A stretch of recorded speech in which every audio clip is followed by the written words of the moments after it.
So guys पिछली video में हमने समझा था कि किस तरीके से कॉन्टेक्स्ट एपीआई वर्क करती है। ठीक है, कॉन्टेक्स्ट एपीआई का पूरा हमने सिंटैक्स समझा था। ठीक है, कॉन्टेक्स्ट एपीआई की पूरी हमने वर्किंग समझी थी और आज हम पढ़ेंगे यूज कॉन्टेक्स्ट हुक को। ठीक है, तो चलिए स्टार्ट करते हैं। अच्छा, मैं सबसे पहले आपको ये बता दूं कि मैंने ये पूरा न्यू प्रोजेक्ट मैंने स्टार्ट किया है। ठीक है, कॉन्टेक्स्ट एपीआई को समझाने के लिए इसके अंदर एक होम कंपोनेंट है। ठीक है, उसको मैंने app.jsx में इंपोर्ट किया हुआ है। ठीक है, अगर मैं आपको ऐप पे लेके चलूँ अपनी, तो देखिए this is an about page लिखा हुआ है। वैसे तो होम पेज है वैसे हमारा। ठीक है, अब इसको ये है कि कॉन्टेक्स्ट एपीआई को यूज़ करते हैं। अब स्टार्ट कहाँ से लूँगा मैं? स्टार्ट में लूँगा जनाब फ़ोल्डर से। मैं अपने एसआरसी के अंदर फ़ोल्डर बनाऊँगा। ठीक है, वो होगा कॉन्टेक्ट्स के नाम से। ठीक है, कॉन्टैक्ट्स के नाम से मैंने फ़ोल्डर बना लिया। जिस तरीके से कंपोनेंट्स के नाम से मैंने फ़ोल्डर बनाया, ठीक है, उसके अंदर मेरे कंपोनेंट्स हैं। इसी तरीके से मैं कॉन्टैक्ट्स के नाम से मैंने एक फ़ोल्डर बनाया। अब इसके अंदर मैं 2 फाइल्स बनाऊँगा और मैं फिर पूरा समझाऊँगा आपको वर्किंग करने के बाद कि फ़ोल्डर बनाने का और सब कुछ करने का क्या पर्पस है। ठीक है, तो मैं यहाँ पर एक फ़ाइल बनाऊँगा जो वाला नोट कॉन्टैक्ट्स के नाम से। ठीक है, JSX। ठीक है, और एक और फाइल मैं बनाऊँगा जो नाम है वाला नोट स्टेट के नाम से। ठीक है, ठीक है, ये 2 फाइल्स मैंने बना ली। अब मैं आता हूँ नोट कॉन्टेक्स्ट के अंदर। ठीक है, अब यहाँ पर मैं एक फ़ंक्शन इंपोर्ट करूँगा रिएक्ट से। ठीक है, और वो फ़ंक्शन किसका पार्ट होगा? वो पार्ट होगा मेरे कॉन्टेक्स्ट एपीआई का। ठीक है, वो होगा मेरा जनाब वाला क्रिएट कॉन्टेक्स्ट। ठीक है, क्रिएट कॉन्टेक्स्ट। ठीक है, ये मेरा एक फ़ंक्शन है। आप इसको मेथड बोलें, कुछ भी बोलें। ठीक है, और जनाब वाला कहाँ से इसको इंपोर्ट करूँगा? रिएक्ट से। ठीक है, ठीक है, ये हो गया। अच्छा, इसके बाद मुझे अब क्या करना है? इसको एक वेरिएबल में स्टोर करवाना है। वेरिएबल में क्यों स्टोर करवा रहा हूँ इसको? ताकि मैं बार-बार इसको यूज़ कर सकूँ। ठीक है, अपने कॉन्टैक्ट्स एपीआई के लिए, यूज़ कॉन्टैक्ट्स हुक के लिए। ठीक है, तो मैं यहाँ पर एक वेरिएबल बना देता हूँ। नोट कॉन्टैक्ट्स के नाम से मैं एक वेरिएबल बना देता हूँ, जिस नाम से मेरी फ़ाइल है। Note contacts is equal to create contacts. ठीक है, और यहाँ पर ये राउंड ब्रैकेट भी आएगा। ठीक है, अच्छा, अब मैं क्या करूँगा? इसे कर दूँगा एक्सपोर्ट। Export default. ये किसको मैं एक्सपोर्ट करूँगा? अपने फ़ंक्शन को। ठीक है, ताकि मैं बार-बार इसको यूज़ कर सकूँ। ठीक है, तो ये मैंने यहाँ पे फ़ंक्शन बना लिया। 3 लाइन्स हमने लिखी हैं सिर्फ़। ठीक है, और मैंने आपको थोड़ा समझा भी दी कि क्या है। अब मैं आता हूँ अपने नोट स्टेट फ़ाइल के अंदर। ठीक है, अब यहाँ पे मैं क्या करूँगा? यहाँ पे मैं सबसे पहले तो मैं इम्पोर्ट करूँगा जनाब वाला, किस चीज़ को इम्पोर्ट करूँगा मैं जनाब? सबसे पहले मैं यहाँ पे इम्पोर्ट करूँगा जनाब वाला नोट स्टेट को। ठीक है, सॉरी, मैं यहाँ पे इम्पोर्ट करूँगा नोट कॉन्टैक्ट्स को। ठीक है, फ्रॉम, कहाँ से इम्पोर्ट करूँगा मैं इसको? मैं इसको इम्पोर्ट करूँगा जनाब वाला नोट कॉन्टैक्ट से। ठीक है, अच्छा, यहाँ पे मैंने इम्पोर्ट कर लिया। अब मैं क्या करूँगा? यहाँ पर एक फ़ंक्शन बनाऊँगा। ठीक है, फ़ंक्शन बोल रहे हैं आपसे, कंपोनेंट बोल रहे हैं, कुछ भी आप बोल रहे हैं इसको। ठीक है, अपनी आसानी के लिए। और यहाँ पे नीचे आके मैं इसको एक्सपोर्ट भी कर दूँगा। ठीक है, एक्सपोर्ट। अब मुझे यहाँ पर एक और काम ये करना है, वही करना है कि यहाँ पर रिटर्न करवाना है इसको। ठीक है, क्योंकि मैंने एक एरो फंक्शन बनाया है तो इसको मुझे रिटर्न भी करवाना पड़ेगा। ठीक है, और यहाँ पर मैं एक टैग बनाऊँगा। ठीक है, टैग आप बोल रहे हैं, कुछ भी आप बोल रहे हैं, कंपोनेंट आप इसको बोल रहे हैं। ठीक है, क्योंकि ये नोट कॉन्टैक्ट जो है मेरा एक तरह का, ये मेरा एक तरीके से आप क्या बोल रहे हैं कि मेरा एक कंपोनेंट बन चुका है मेरा। ठीक है, और यहाँ पर ये कैपिटल आएगा। ठीक है, नोट कॉन्टैक्ट्स। ठीक है, यहाँ पर मैंने इसको यहाँ पे लिख दिया। और यहाँ पर मैं एक मेथड लगा रहा हूँ, ये कॉन्टैक्ट्स एपीआई का आपका पार्ट है। ठीक है, ये है प्रोवाइडर। अब ये प्रोवाइडर भी क्या काम करेगा, इसको भी मैं आपको समझाऊंगा। ठीक है, पूरा इन डिटेल आपको समझाऊंगा इसकी वर्किंग, कि क्या बेसिकली हो क्या रहा है यहाँ पर। और यहाँ पे मैं लिख दूंगा जनाबे वाला, जो भी मेरे डाटा पास करवाना है वो मैं यहाँ पे लिख दूंगा। यहाँ पे मैं लिख दूंगा वैल्यू, नहीं, यहाँ पे मैं लिखूंगा, सिर्फ ऊपर लिखूंगा। ठीक है, वैल्यू में लिख दूंगा यहाँ पर जनाबे वाला स्टेट में लिख दूंगा। अब आपसे में से बहुत सारे लोग बोलेंगे स्टेट क्या है? मैं आपको बताता हूँ स्टेट ये है। स्टेट आपका वो डाटा है जो आप यहाँ पे बनाएंगे। ठीक है, अगर मैं यहाँ पर एक डाटा बनाऊँ, स्टेट के नाम से मैंने एक वेरिएबल बनाया था, आप किसी भी नाम से बना सकते हैं। ठीक है, और ये डाटा मैं इसको पास करवाऊँगा। फॉर एग्जाम्पल नेम है मेरा। ठीक है, नेम मैंने यहाँ पे लिख दिया जनाब वाला, एल मैंने लिख दिया। ठीक है, यहाँ पे और भी बहुत सारी चीज़ें आप पास कर, मल्टीपल चीज़ें पास करवा सकते हैं। खैर मैं अभी सिर्फ एक ही करवा रहा हूँ। ठीक है, और यहाँ पे आप लिख देंगे प्रॉप्स। ठीक है, प्रॉप्स है हमारा सारा का सारा। ठीक है, प्रॉप्स के लिए हम डाटा पास करवाते हैं, तो यहाँ पे मुझे क्या लिखना पड़ेगा? कर्ली ब्रैकेट लगा के यहाँ पे लिखना पड़ेगा प्रॉप्स डॉट चिल्ड्रन। ठीक है, ये कुछ हमारा सिंटैक्स हो गया। ठीक है, हमारा पूरा का पूरा जो मैंने यहाँ पे लिखा है। मुझे पता है, मुझे बहुत सारे लोग सोच रहे होंगे क्या मैंने क्या लिख दिया यहाँ पर। अच्छा, यहाँ पर डिफ़ॉल्ट भी मुझे यहाँ पे लिखना पड़ेगा, एक्सपोर्ट डिफ़ॉल्ट। ठीक है, ये सब चीज़ें करना ज़रूरी है। अब मुझे यहाँ पे क्या करना पड़ेगा? इसको ऐप डॉट जेएसएक्स के अंदर आकर, ऐप डॉट जेएसएक्स जो कि हमारा मेन कंपोनेंट है, यहाँ पर आके क्या करना पड़ेगा? हमें पूरा इसको रैप करना पड़ेगा। ठीक है, नोट स्टेट के एक कंपोनेंट के अंदर। ठीक है। नोड स्टेट का कंपोनेंट जो है ये मैंने पूरा इसके अंदर रैप कर दिया, ठीक है। वैसे खैर इसको कंपोनेंट हम बोलेंगे नहीं, खैर इसको ठीक है। तो अभी यहाँ पर जो एरर थ्रो कर रहा है वो एरर स्लिप थ्रो कर रही है, मैंने इंपोर्ट नहीं किया इसको मैंने पे, ठीक है। तो मैं ऊपर वाले को ही कॉपी करता हूँ, ठीक है। यहाँ पे मैं लिख दूंगा जनाब वाला नोड स्टेट, नोड स्टेट अगर मैं यहाँ पे लिखूँ, ठीक है। और यहाँ पे मैं लिख दूंगा जनाब वाला ये हमारा है कॉन्टैक्ट्स फोल्डर के अंदर, और कहाँ है हमारा नोड स्टेट के अंदर, ठीक है। तो यहाँ पर है हमारा।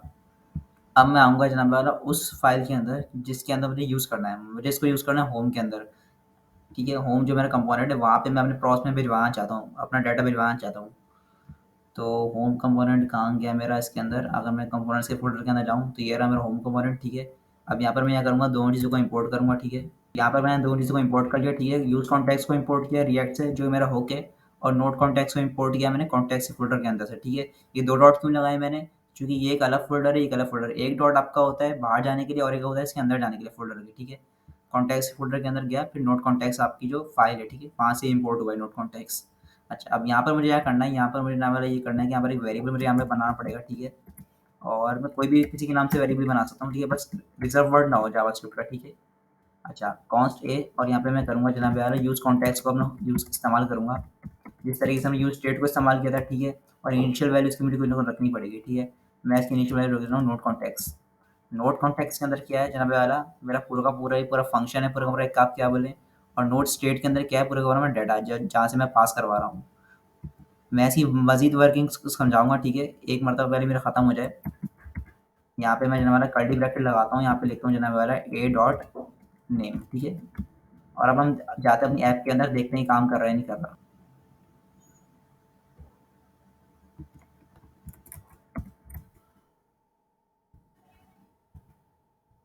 ठीक है, तो मेरा डाटा मेरे पास आ चुका है, ठीक है। एरन आ गया यहाँ पर। अगर मैं यहाँ पर प्रॉप्स के अंदर जाऊँ, सॉरी प्रॉप्स के अंदर कह रहा हूँ, अगर मैं यहाँ पे नोट स्टेट के अंदर जाके इसको चेंज कर दूँ नाम, मैं यहाँ पे कर दूँ जनाब, तो यहाँ पर भी नाम चेंज हो जाएगा। और अगर मैं यहाँ पे मल्टीपल चीज़ें भिजवाना चाहूँ, फॉर एग्जाम्पल मैं यहाँ पे लिख दूँ जनाब वाला एज लिख दूँ मैं यहाँ पे जनाब वाला 23 में कुछ लिख दूँ, ठीक है यहाँ पर। और अब मैं अगर आऊँ यहाँ पर अपने होम के अंदर आऊँ, ठीक है। होम के अंदर आने के बाद मैं ये करूँगा, यहाँ पर लिख दूँ एंड एज इज जनाबे वाला, मैं यहाँ पे लिख दूँ ए डॉट एज, ठीक है। तो देखते हैं क्या होता है। एंड एज इज 23, ठीक है, यहाँ पे लिखा हुआ आ गया। और अब मैं चाहूँ तो इसको जो मेरा जो प्रॉप्स है इसको मैं किसी और कंपोनेंट में भी इस्तेमाल कर सकता हूँ, ठीक है। यही पूरा चीज़ें इंपोर्ट करनी पड़ेंगी मुझे यहाँ पे, ठीक है। फिर इसी तरीके से पूरा मुझे इस्तेमाल करना पड़ेगा, ठीक है।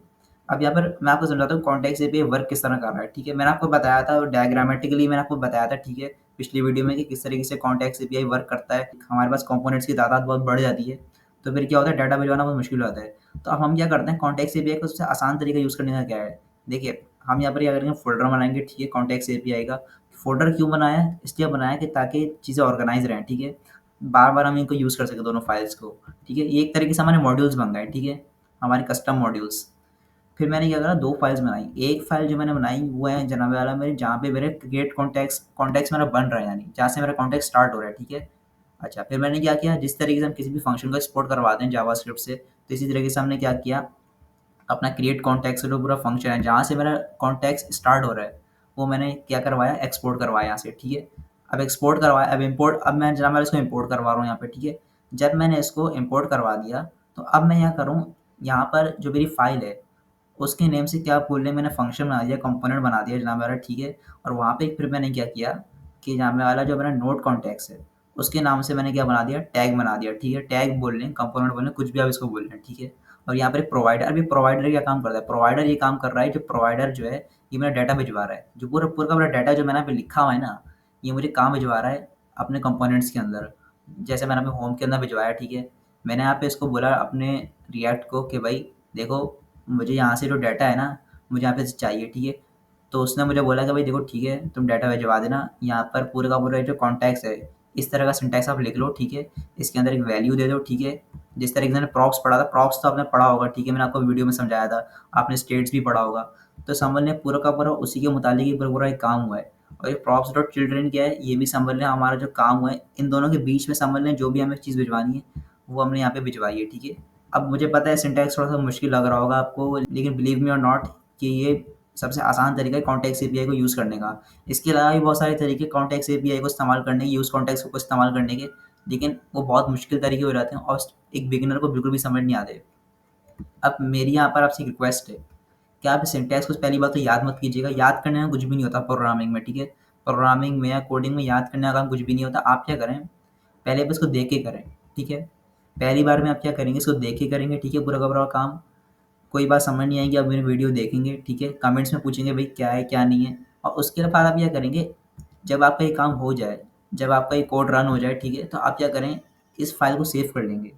क्योंकि देखिए कॉन्टेक्स्ट एपीआई का जो सिंटैक्स है वो थोड़ा लंबा है, ठीक है, थोड़ा कन्फ्यूजिंग भी है। आप क्या करेंगे, इसको एक बॉयलर प्लेट के तौर पे रख लेंगे, ठीक है, ताकि आप लोगों के लिए आसानी हो। यानी एक तरीके से मतलब आपका रेफरेंस बन गया।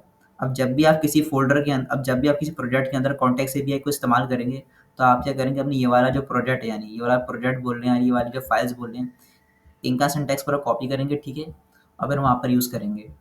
ताकि आप लोगों को बार-बार कॉन्टेक्स्ट एपीआई अगर वो सिंटैक्स है, वो आपको लिखना ना पड़े।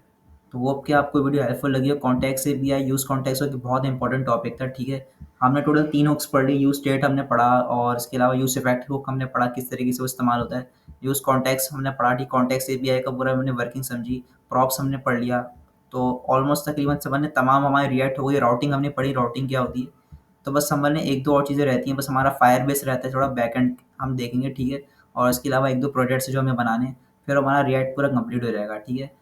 तो अगर आपको ये कोर्स हेल्पफुल लग रहा हो तो प्लीज़ इसको शेयर कीजिएगा, ठीक है, दूसरों के साथ। And thank you so much guys for watching this video and I will see you in the next one.